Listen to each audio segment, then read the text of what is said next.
મકાઈની ચટપટી ચાટ બનાવવા માટે 2 મકાઈ લઈ તેને બી અલગ કરી કુકરમાં બાફવા માટે થોડું એવું મીઠું ઉમેરીશું અને સરસ રીતના બાફી લઈશું.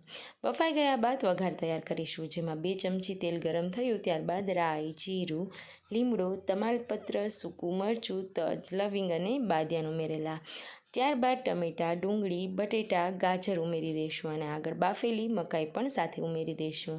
સરસ રીતના આ વઘાર મિક્સ થઈ જાય ત્યારબાદ ઘરના દરેક મસાલા ઉમેરવાના છે, જેમાં ચટણી પાવડર, હળદર પાવડર, શેકેલા જીરાનો પાવડર, સંચર પાવડર, થોડો એવો ચાટ મસાલો, ગરમ મસાલો અને લાસ્ટમાં મેગી મસાલો. આમાં તમારી પસંદગીના મસાલા વધારે કે ઓછા કરી શકાય. સરસ રીતના આ બધી વસ્તુને ફરીથી મિક્સ કરી દઈશું. ગરમા ગરમ આ ચાટ વરસતા વરસાદમાં ખૂબ જ સરસ લાગે છે, જેને કોથમીરથી ગાર્નિશ કરીશું. પસંદ હોય તો ઉપર ચીઝ પણ ખમણી શકાય. લાસ્ટમાં લીંબુ ઉમેરીશું ને સર્વ કરીશું.